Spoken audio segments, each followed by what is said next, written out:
Hello everyone, this is Prema Halegowda. I welcome you to the third session of third module, that is laser. In this session we are going to discuss about conditions for laser action. Those are population inversion, active medium, metastable state and pumping.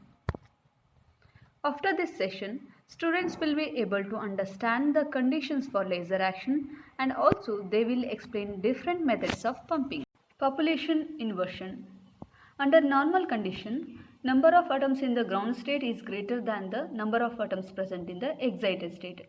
You just inverse the normal condition, that the number of atoms present in the excited state or higher energy state is greater than the number of the atoms present in the ground state or lower energy state. This situation it is called as population inversion. From classical statistical mechanics, that is, according to Boltzmann distribution, the population of the energy level EI at the temperature T is given by Ni is equal to N0 e raised to minus EI divided by kT, where Ni is the population of the lower energy or ground state and K is the Boltzmann constant.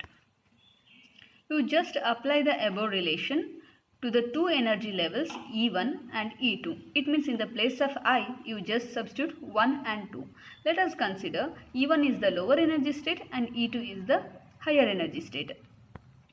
So we will get that N1 is equal to N0 e raised to minus E1 divided by kT and N2 is equal to N0 e raised to minus E2 divided by kT.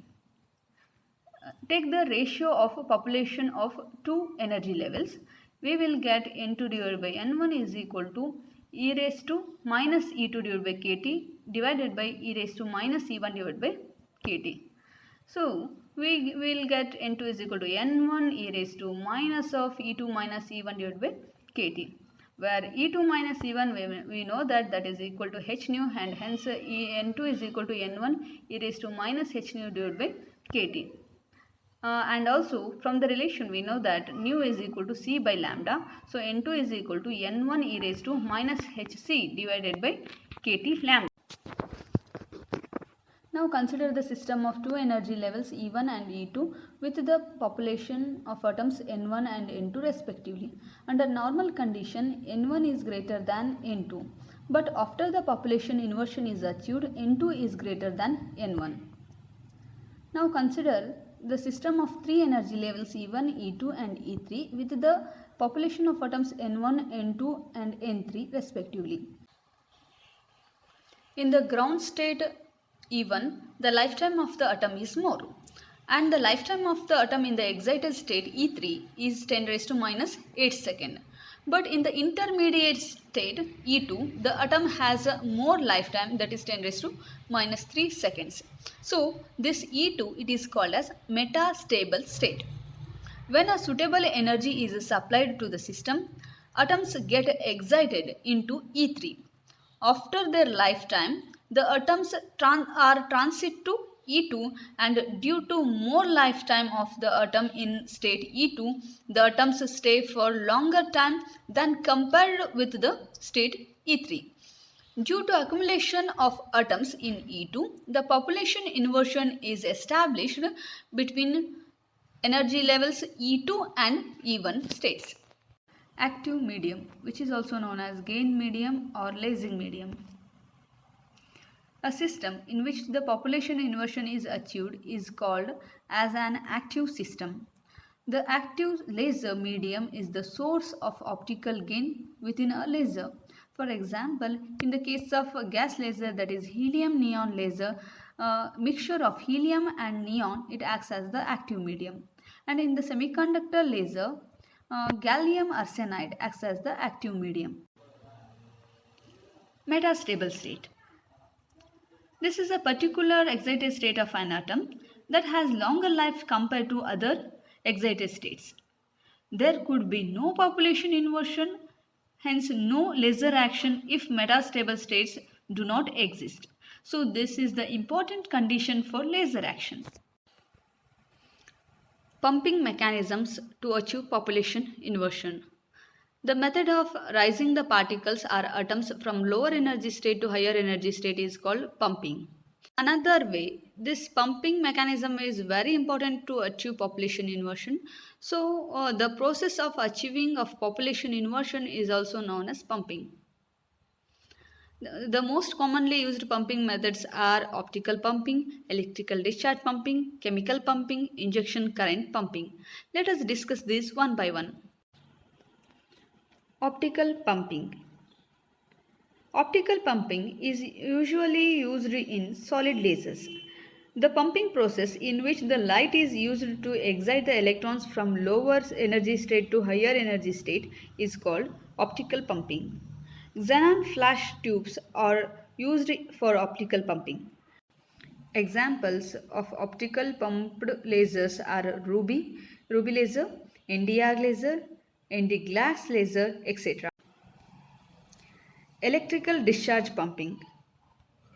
Electrical discharge pumping is used in gas lasers. Examples of electrical discharge pumped lasers are helium neon laser, carbon dioxide laser, argon ion laser, etc. Chemical pumping. Chemical reaction may also result in excitation and hence creation of population inversion in few systems. Examples of such systems are hydrogen fluoride laser, deuterium fluoride laser, etc. Injection current pumping. In semiconductors, injection of current through the junction results in creation of population inversion among the minority charge carriers. Examples of such system are indium phosphide laser, gallium arsenide laser. Based on the today's session, let us discuss some multiple choice question. First one, which of the following is an example of optical pumping? Option A, ruby laser. Option B, helium neon laser. Option C, semiconductor laser. Option D, dye laser. Answer is option A. The atoms of ruby are excited with the help of photons emitted by an external optical source. The atoms absorb energy from photons and rises to excited state, and therefore the ruby laser is an example of optical pumping. Second one, calculate the wavelength of radiation emitted by an LED made up of semiconducting material with the band gap energy 2.8 electron volt. Here they have given the band gap, that is 2.8 electron volt. So with that, with the help of that, we have to calculate its wavelength. So formula, here we have to use the formula E is equal to h nu. Nu it is nothing but C by lambda, and hence lambda it is equal to hc divided by E. You just substitute. We know that h is Planck constant, C is velocity of light, and energy they have given, that is 2.8 electron volt. So you just substitute these values, you will get lambda is equal to 4430.8 angstrom. Third one, what is the need to achieve population inversion? Option A, to excite most of the atoms. Option B, to bring most of the atoms to ground state. Option C, to achieve stable conditions. Option D, to reduce the time of production of laser. Answer is option A. When population inversion is achieved, majority of atoms are in the excited state. This causes amplification of the incident beam by stimulated emission. Thus, the laser beam is produced.